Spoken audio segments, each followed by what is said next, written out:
Okay, much better, says Roddy. Thank you, Roddy. Okay, good, good. So we're good there. Okay. All right. So whether you're writing nonfiction or fiction, you want to create, and of course stories are good in both, but you want to create an image so that somebody really sees it and they feel it and they emotionalize with it. Now, how do you know if you've done a great job? Well, you want to review it with someone.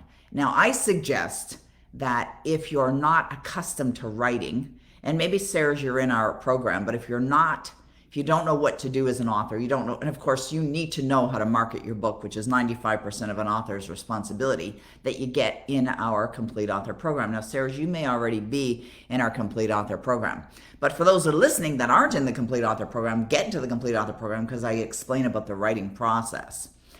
And also, right now I'm working on a book. I'm working on my 20th book. It's the sequel to Savvy Wisdom. And what I've been doing is, as I've been reading it and rereading it and reviewing it again, I'm modifying it to make it even better. The other thing that I'm doing is I've been reading it out loud. So I read it out loud to my husband, and so that he can hear the stories and see the images. And if he has a suggestion, then I'll listen to him.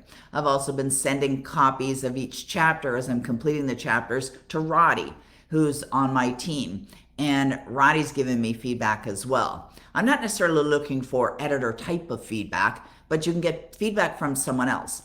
Now, I absolutely will be sending my book to an editor next. And that's something I suggest all authors do, regardless of how great of a writer you are. You want to get your book professionally edited, because a professional editor can make your story come alive, or they can make your story read much better than it was. And they also, an editor approaches a book when they're editing as if they're a reader as well.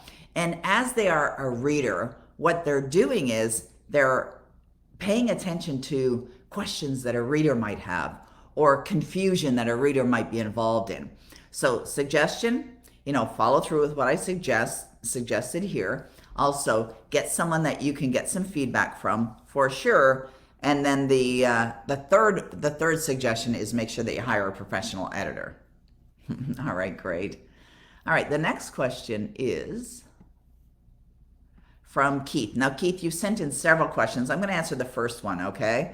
And only because we have several other questions that have come in. I think we had 3 originally. Now we have about 6 questions. And Keith's first question is, I understand deeply about people labeled with disabilities and how to help them. Bob Proctor understands deeply about the mind and success and riches and is helping people for many years. He said it took him 9 years to be able to effectively teach the in and out of what made him successful. I don't want to take 9 years and would love to share how I overcome my own labels and be fully capable. But know how to teach sooner. What should I do? Okay. You got to understand that part of the reason why Bob Proctor got into what he's doing today, which he's been doing for 60 years, he's 88 on his next birthday, is because he wanted to help people not have 9 years to get to where they wanted to go. Why I incorporated my company back in 1994, same reason. Because I had struggled for years and realized it doesn't have to be that way from my own depth of understanding and my own investments in my own study and expanding on that awareness. So people that have been there, done that, i.e. created success, they can literally shave years off your life because they can give you the understanding. They can suggest strategies. And when you find the teacher, you're working with me as an example, when you find that teacher, you follow through with what is recommended. All right, that's what I would suggest. Okay, the next question is from Sean. Love those questions, Sean. And it's always great to see Sean on our calls. Sean is asking, intuitively, what piece of advice do you feel is important to share with all of us today? Intuitively, I love that. Whenever I'm doing the Q&A calls, I always tap into intuition. Everyone has intuition. Your intuition is a great guide.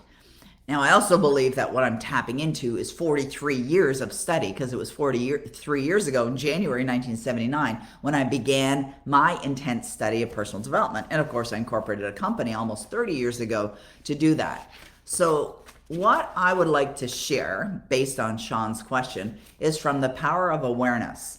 And this book is by Neville Goddard, The Power of Awareness. It is one of my favorite books. And I was reading a chapter this morning. I read several chapters from this book every day, but there's a chapter that I read with one of my study partners. And we read this chapter yesterday, and what we've been doing is reading a chapter a day. But we read this chapter yesterday, and we loved it so much, and we've read it before, obviously, but we loved it so much that we decided to read it again. And so we read it again today. So I'm just going to read one line of this chapter, and the chapter is The Truth That Sets You Free. So it's chapter 5 from The Power of Awareness. Now here's what Neville Goddard says. He says, you are limited only by your uncontrolled imagination and lack of attention to the feeling of your wish fulfilled. You are limited only by. You see, I have shared a story of a number of years ago when I was looking to do something I'd never done before. And my wonderful friend and mentor, Bob Proctor, said to me, you are the only one standing in your way. And the truth is, anyone that's listening right now, whether you're on Instagram or Facebook, and you're looking to manifest something, and it hasn't manifested for you, there could be a number of reasons, but one of those reasons, and a very strong reason for many people, is they are in their own way. Now, how do you get in your own way? You get in your own way by choosing to or allowing to hold on to old negative beliefs, and maybe it's worry, maybe it's fear, maybe it's doubt, whatever it is, negative, destructive feelings that are keeping you from going where you want to go. That's one of the reasons. So what does he say? He says, you're limited by your uncontrolled imagination. You see, we all have imagination. It often surprises me when people say that they don't know how to use their imagination. Now, by saying that, you're declaring to the world you don't know how to use your imagination. Everybody knows how to use your imagination. You're using your imagination all the time. But a lot of people are using their imagination in a destructive way, not consciously. It's not because they want to create, undesirable results, but they're thinking about what they don't want. They get emotionally involved in that. They're seeing images or feeling feelings that are in direct alignment with what they don't want. They're using their imagination. They're using their imagination destructively, not creatively. So what Neville Goddard says is, it's an uncontrolled imagination. You're using your imagination anyways. You want to control your imagination. And then he says, lack of attention to the feeling of the wish fulfilled. See, a lot of people think, I just need to think about my goal, or I have to write my goal out, or I do my gratitude or whatever. And they're all involved in the doingness of these activities. Maybe they heard it somewhere. Maybe they learned it. Maybe they heard me give a suggestion on a routine. It's something that I do every single day. And as a result, which actually was a question that Serge asked, the routine, I'll come back to that in a moment. And they're not connecting emotionally to the outcome. They're thinking of it, but they're not feeling from it. You got to feel as if that goal is already there. So in the same chapter, a little earlier, here's what he says. The great secret is a controlled imagination and a well-sustained attention firmly and repeatedly focused on the object to be accomplished. So what does that really mean? It means that you only think about and feel what you desire. That's where your attention goes.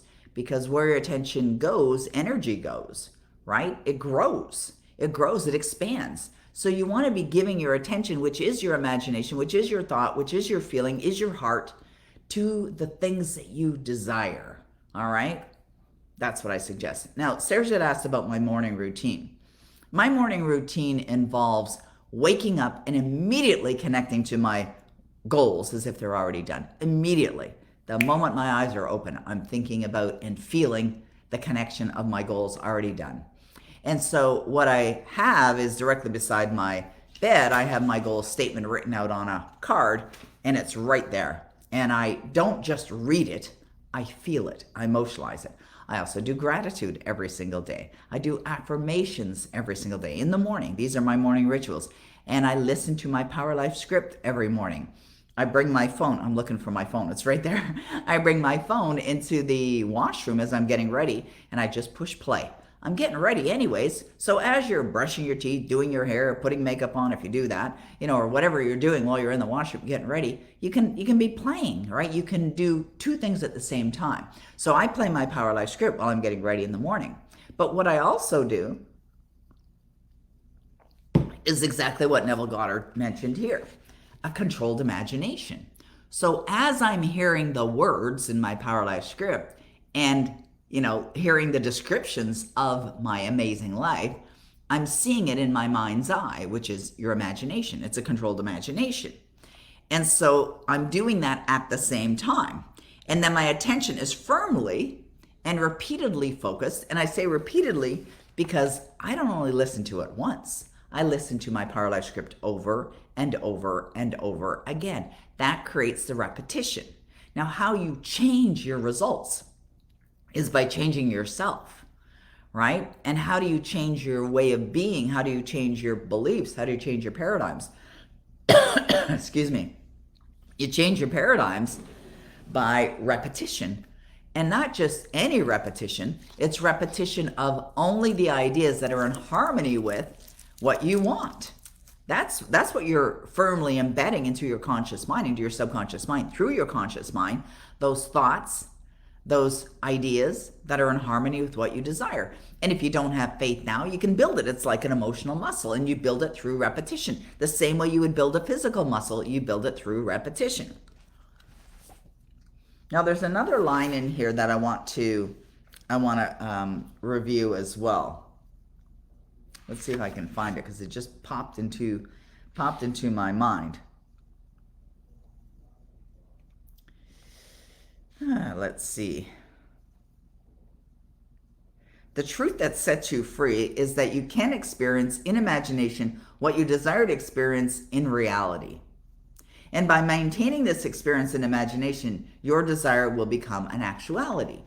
Now, for those that are new to these ideas or new to these materials, they may even hear that and think rubbish, or think, well, that's just not, not possible, or that's not the way it is. But the truth is, it is. Now, when you hear something over and over and over again, you will start to believe it. You will start to believe it. That's how our beliefs were formed in the first place, through repetition. They're through repetition of what we were taking in as a young child, because we take in through our senses. So our programming began at a very early age. It began when we, came out of our mother's womb and we were here in the world. Now, some people say it began even before, when you're in your mommy's tummy, it began. But nonetheless, you're already programmed a certain way. And for you to believe something different other than what you currently believe, it's going to take some time. It's going to take some effort, and it's going to take repetition. And this is the thing. I see a lot of people, they take a course or they read a book and they think, oh, okay, I got it. And they may understand it. They may very well understand it, but they're not applying it. That's the difference. You got to be applying it. And you've got to be a student every single day, because as a student, and this is why I study every single day, because I've read this book multiple times before, but here's what occurs. You become a more expanded person in your thinking, in your reality, in your feeling. You also start to accomplish more goals in your life. And as you expand and you bring out a greater and grander version of who you are, you're going to read the book the next time as a different person.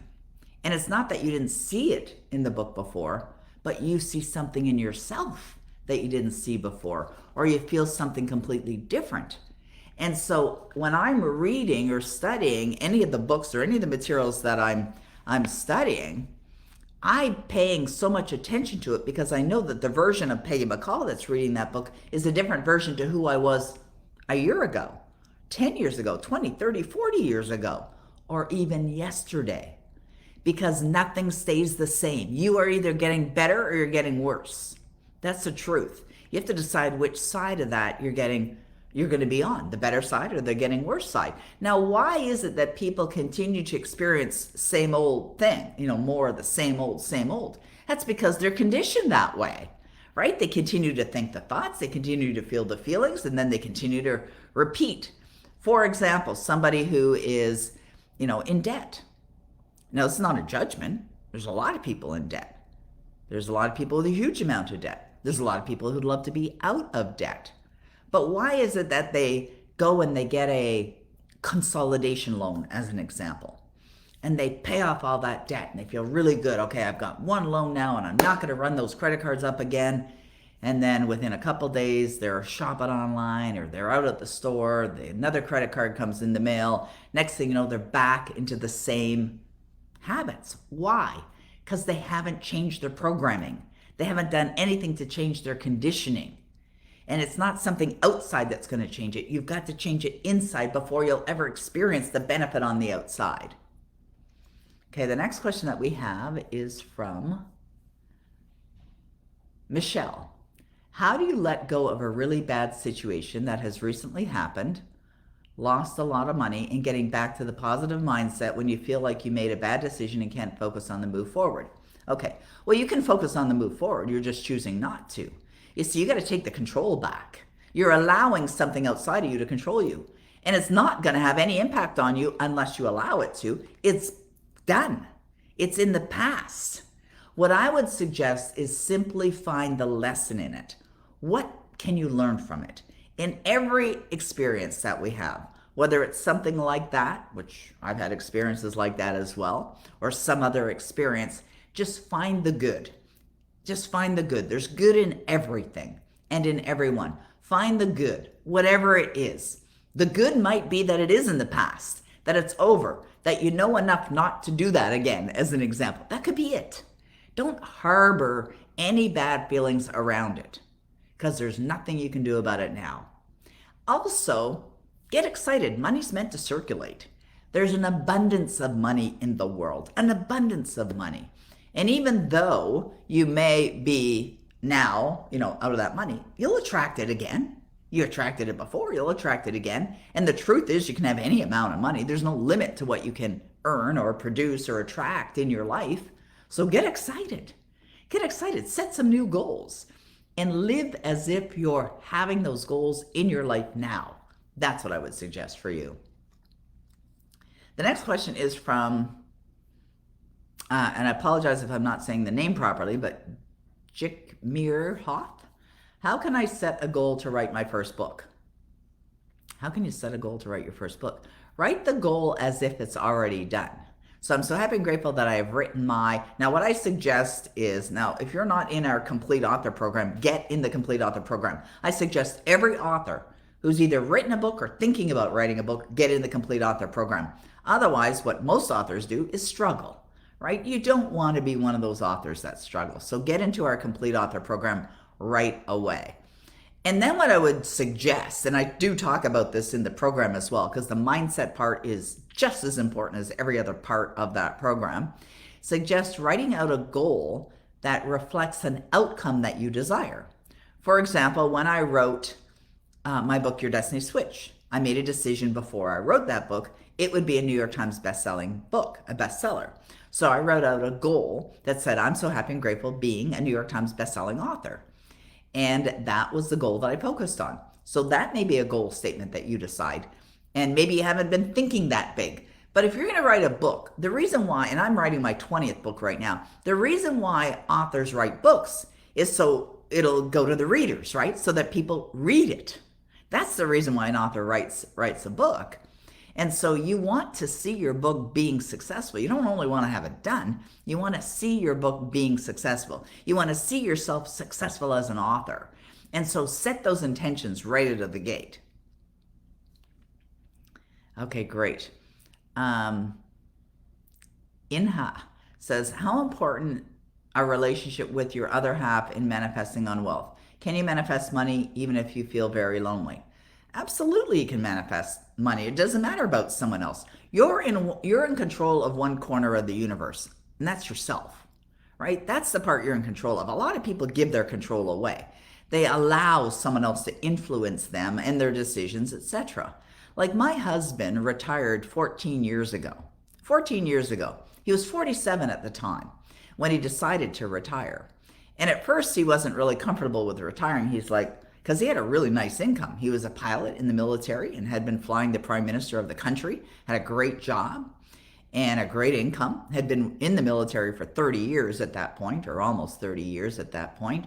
So and I suggested he retire because they wanted him to go to Afghanistan. And I said, well, what are your options? He said, well, we don't have options when we're in the military. I said, there's always options. And he said, well, I guess I could retire. And I said, then retire. And he said, well, what about my income? I said, I'll take care of everything. And I wasn't concerned. Like, I'm in control of what I earn, not my husband. My husband doesn't have any influence on what I'm earning. I set my goals and I reach them. Now, he's excited about the way that I, produce results in my life. He benefits from that as well. It's not his goal that I'm doing well in my life, in my career, in my business, but I know that he benefits. So you're the one that's in control of how you feel, including loneliness. You don't have to feel lonely. You can choose to feel anything that you want. So get in harmony with what really excites you, what feels good for you, because that'll involve getting clear on what those emotions are that you're going to be feeling. Okay, Santa Brain. I'm not sure what the name is, but anyways, what is more important, feeling or belief? Well, belief is a feeling. It's the same thing.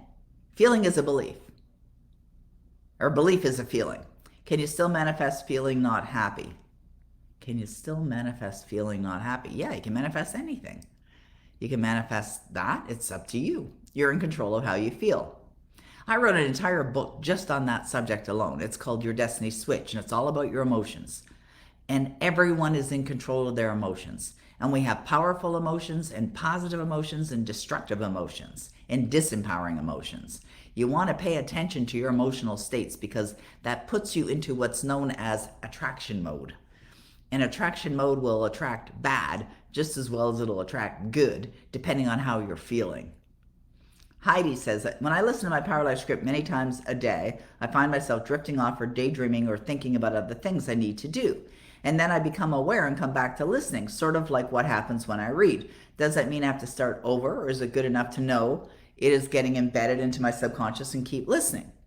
Well, I will say this. You're right, Heidi. And first of all, congratulations on listening to your Power Life script multiple times a day. It's definitely going into your subconscious mind, even if you're not actively listening. But as I read earlier, and from the same chapter, the great secret is a controlled imagination and a well-sustained attention firmly and repeatedly focused on the object to be accomplished. So when you're listening to your Power Life script, what I suggest is create your focused attention on actively listening, which means that you're getting emotionally involved with what you're hearing. The more you do that, the better it'll go. Okay? So just make a decision to improve upon that. We have a group of people that we work with in our program called Skipping Levels. And we had a class at the beginning of this year. And that was one of the classes that I suggested. I'm always working on improvement. How can I improve upon what I'm already doing?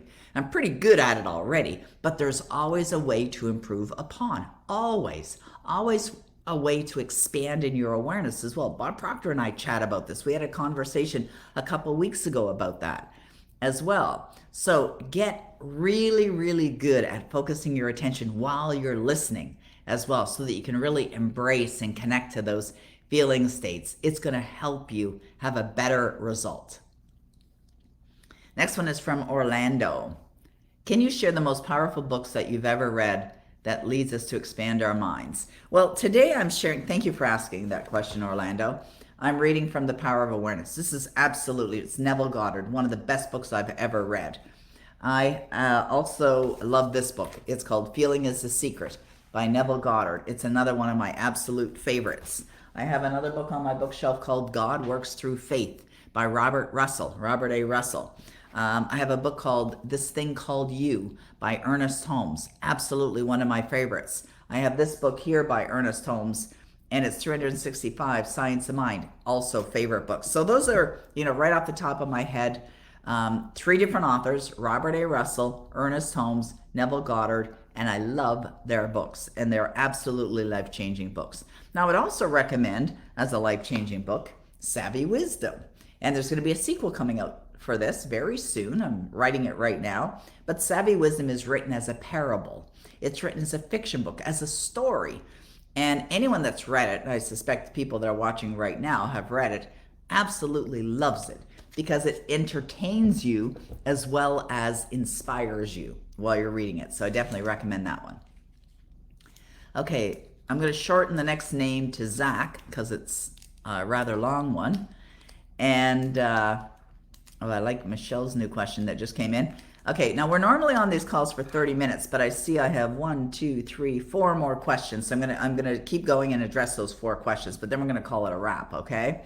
So I'm gonna finish these 4 questions. We'll call it a wrap today. I'm back with you next Wednesday to address any other questions.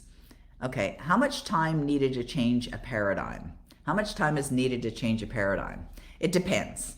It's different for everyone. It's not the one size fits all. There's no one size fits all kind of model in this world. Sometimes you can change your paradigm. You know, you have an emotional impact of some sort that can impact your paradigm almost instantly. The truth is you can change your paradigm instantly if you wish, but it usually takes longer than that. It depends on how deeply embedded that paradigm is within you. But it also depends on your desire to change it. Like if you have a really, really big desire, or deep desire to change your paradigm, and you're committed to changing that paradigm, and you're disciplined enough to be doing the work every single day, you'll likely change it in a short period of time. This is the reason why I created skipping levels, to help people get great results in a relatively short period of time. Because it's all about acceleration. It's all about the most effective strategies there are to manifest anything that you want. So the people that join skipping levels are those serious students who've decided they're taking their life to the next level. So that's what I would say to that. Nashita says, I'm a consultant. Finding clients and keeping clients is challenging. How can we keep cool when things don't work out? By only focusing on your outcome. By essentially what Neville Goddard says right here. The great secret, and this is the secret to finding and keeping clients, the great secret is a controlled imagination. So what would you see when you have your clients? You'd see yourself serving your clients. You'd see your clients getting great results. You'd see emails landing in your inbox with them sharing the things that have transformed their lives. You would see doing Zoom calls and the room is full with all these clients. You'd see your bank account and the results that's reflective in your bank account. That's a controlled imagination. You're using your imagination. The great secret is a controlled imagination and a well-sustained attention, firmly and repeatedly focused on the object to be accomplished. Have it be easy. There's a chapter in here called The Effortless Way. I believe it's chapter 14. And, study that. Study The Effortless Way, over and over again. Just study it until you really understand it and that you're being one with the materials, meaning you're doing the things that are recommended. All right? Usha says, how can I manifest my dream house and land? I'm ended up with some apartments, but my heart is on a house. Okay, we have a program called Manifest Your Dream Home because I've manifested so many real estate properties in my life. So it's the same principle as manifesting anything, is that you make a decision, you see yourself in possession of what you desire, which is a dream home. You live there in your imagination every day, really fully connecting and embracing those emotions, and you're going to manifest it. That's it. It's the same process to manifest a New York Times bestseller, to manifest your soulmate in your life, to manifest $1 million in your bank account or whatever currency that you're in, is the same process to manifest a home. It's all the same. You've got to become emotionally involved and feel it and connect to it. But this takes discipline and focused attention repeatedly. So part of the repetition is not just hearing your Power Life script over and over again, or reading an affirmation or reading your goal card over again. It's being in the study. That's a big part of it. The only reason why I'm here 43 years later after studying, I'm 63 years of age, but 43 years later after studying with Bob Proctor is because I'm a great student. I'm a very serious student. Bob Proctor is a very serious student. And many of my friends that I hang out with that are doing exceedingly well are also very serious students. Okay, so that's an important part of it. We're going to finish with Michelle's question, which is, how is your program differ from Bob Proctor's? I'm in Bob Proctor coaching. Would like to know how your teachings are different or the same. Well, if you think about, what I said earlier, and I love this question too. I love all the questions. But when you think about what I said earlier, when the question was asked of me, which books do I recommend? And I had mentioned 3 different authors. They are not the only authors that I've studied. I've studied Dr. Joseph Murphy. I've studied Earl Nightingale. I've studied many, Bob Proctor, many, many, many, many, many, hundreds and thousands of different authors over the years. I've been to many, many different programs. Now, what you're going to find when we're talking about success is you're not going to hear a different theory or a different, well, maybe it'll be different strategy, but we're ultimately all talking about the same. Now, one of the things that I believe that Bob Proctor and I have in common is we both like to distill things down to simplistic ways. Now, what I love to do for people is show them how to implement this in their life, daily disciplines. Because I remember sitting in the seminar room many years ago and sitting there and hearing a speaker on stage explain you have to develop faith. And I would be sitting there going, how? Now, what Bob Proctor would say about that is if you're asking how, it demonstrates your ignorance. But what you're asking is, how do I feel faith? When everything outside of me is not, what you desire. So you build the faith by denying the evidence of the senses, which is not an easy thing to do for many people, and you only think and feel from your goal. So I would say the difference between, it's similar. It's very similar because Bob Proctor is a good friend of mine, and he's also one of my best teachers. So there's going to be similarities. Now, I create my own content, I create my own strategies, I create my own disciplines, but it's based on what I've learned from Bob from 43 years, but not only Bob. I've been through many programs. He's one of my teachers, and Bob's had many teachers as well. And so Bob teaches based on his understanding and how he studied and who he studied and what he's implemented and his results, and I do the same. I do the same thing. So they may be similar, but we're different teachers. I don't try and be like Bob Proctor. I try and be the best version of me. Bob Proctor doesn't try and be like anyone else. He doesn't try and be like his mentor, Earl Nightingale. He's the best version of Bob Proctor that's out there. And you'll find that. I remember one time I was speaking at an event in San Diego, and it was one of the Hay House events, and Louise Hay was the main speaker at this event, but many of the other Hay House authors were there, like Wayne Dyer and Debbie Ford and Greg Braden and who else was there? Colette Baron Reed and Doreen Virtue and many, many of the Hay House authors. And I remember Louise Hay opened up the event. I was there to speak as well. And she opened up the event and she said something like this.